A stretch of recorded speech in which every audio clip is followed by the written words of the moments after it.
Assalamualaikum warahmatullahi wabarakatuh. Kembali lagi kawan di Legenda Catur Dunia dan masih dari Piala Dunia Catur 2023 babak keempat game pertama.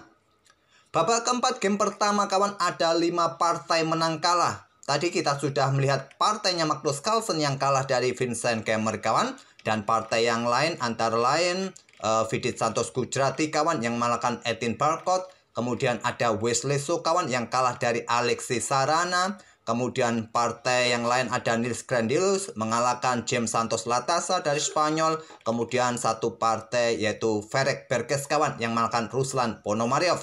Salah satu mantan juara dunia kawan, Ruslan Ponomariov, mantan juara dunia versi FIDE. Sedangkan partai yang lain seperti big match antara Hikaru Nakamura versus Praggnanandhaa berakhir miss kawan.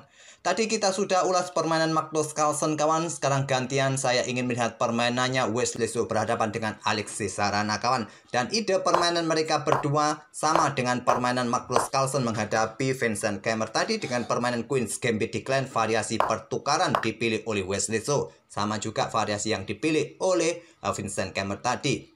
Baku hantam diambil balik menggunakan pion E, ada gajah G5, langkah utama gajah B4, variasi yang sama dipilih oleh Magnus Carlsen tadi kawan. Dan di sini pion E3, ada pion H6, gajah mundur ke F4, masih sama langkah-langkahnya. Nah, di sini ada perbedaan. Alexis Sarana memilih rokade di langkah ketujuhnya. Kalau Carlsen tadi mengeluarkan gajah terangnya terlebih dahulu kawan, kemudian ditantang dengan gajah di petak D3, kemudian baku hantam, kemudian ada pion C6, lanjut Carlsen perkuat posisi pion pusatnya, dan di sini putih melanjutkan pengembangan kuda ke E2, lanjut Vincent Keymer, ada kuda ke H5, gajah ke E5, kuda D7, dan pion H3 kawan.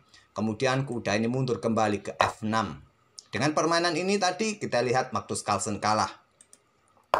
Alexis Sarana memilih rokade, kemudian gajah berkembang ke petak D3, sudah tidak bisa bermain dengan gajah F5, dan pion C5 langsung, tidak pion C6. Untuk mendapatkan ruang, didorong lagi kawan, atau melakukan pertukaran agar pion putih nanti terpisah juga di lajur pusat. Oleh karena itu Wesley So langsung meladeni pertukaran kawan, diambil silakan, tapi memilih dengan kuda C6 melanjutkan pengembangan. Dan gajah D6 memperkuat posisi pion tempo serang benteng kawan. Kalau perhitungan engine lebih baik mengembangkan perwira minor sayap kanan kuda ke F3 atau kuda ke E2 agar bisa segera rokade. Tapi mempertahankan pionnya kawan, gajah D6, benteng bergeser ke E8, barulah kuda E2 lanjut Wesley So. Di sini pion B6, tentu kalau pion pukul pion gajah jatuh kawan, dibalas dengan langkah gajah B5 serang kuda. Backup dengan gajah B7, ada pion A3 sekarang. Ini memaksa gajah ambil pion yang ada di petak C5. Kalau mundur ya terjepit posisi gajah kawan. Gajah ambil pion C5 dan diambil balik oleh gajah, diambil balik oleh pion B. Hitam mempunyai pusat yang solid dengan dua pionnya kawan. Dan di sini akhirnya Wesley So rokade.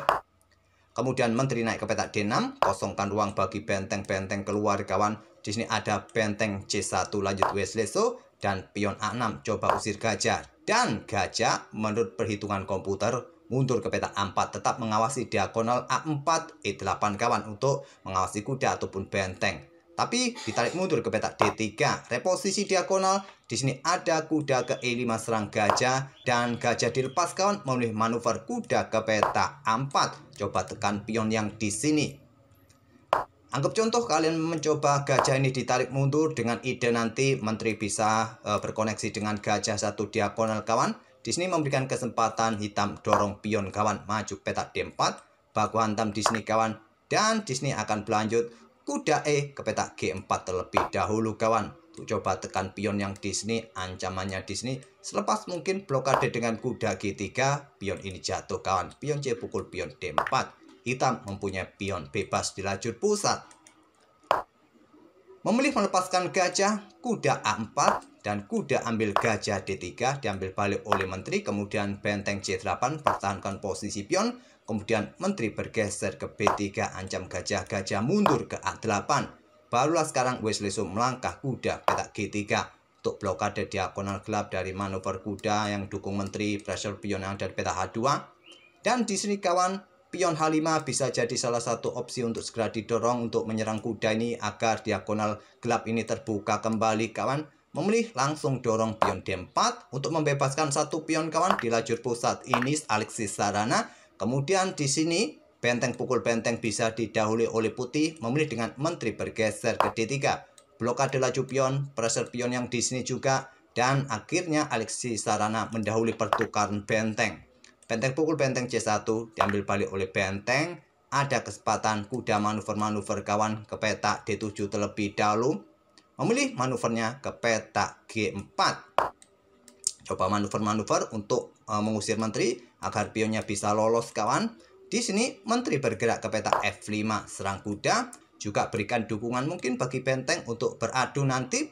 Di sini kuda kembali ke F6 dan benteng meluncur menantang pertukaran opsi terkuat kawan. Tapi memilih kudanya ke C5. Ini memberikan kesempatan Alexis Sarana untuk dorong pion H5 kawan. Dan langkah pengorbanan pion ini adalah jebakan, tidak diterima oleh Wesley So, memainkan pion B4 untuk perkuat posisi kuda. Yang terkuat tadi, menteri ini bergeser ke petak G5 untuk kontrol petak H4, tidak memberikan kesempatan pion ini didorong maju kawan. Tapi kalau kalian di sini langsung ambil pion ini, maka kuda ini bisa jatuh. Kuda pukul kuda diambil balik oleh menteri kawan, dan benteng akan menusuk menteri bersama kuda. Itulah kenapa tadi Wesley So punya ide dengan pion B4 terlebih dahulu untuk backup kuda C5-nya. Pion didorong maju sekarang, dan kuda mundur ke F1, dan pion G6 usir menteri kawan. Menteri bergerak ke petak G5, awasi pion ini atau blokade laju pion di petak H3. Petak terkuat bagi menteri, memilih mundur ke petak D3 kembali kawan. Dan di sini ada kuda ke H5, manuver lagi usir menteri agar pionnya leluasa didorong maju, ataupun dengan keberadaan kuda coba pressure pion ada di petak G2. Coba lihat kawan, dari tadi Alexis Sarana ini mempunyai mata-mata jarak jauh, sniper jarak jauh yang mengincar di diagonal terang panjang. Itulah kenapa juga kuda ini sulit untuk melakukan manuver-manuver di petak terang kawan, sudah tidak bisa lagi ada yang mengawasi. Di sini tadi hitam juga punya opsi meluncurkan mata-matanya ini kawan. Rudal jarak jauh juga bisa diluncurkan pengorbanan sementara ambil pion G2. Kemungkinan ditolak juga pengorbanan ini kawan. Bisa benteng diangkat naik ke petak C2. Kalaupun diambil kawan, berikut inilah ancamannya. Menteri akan bergerak ke petak D5 skak.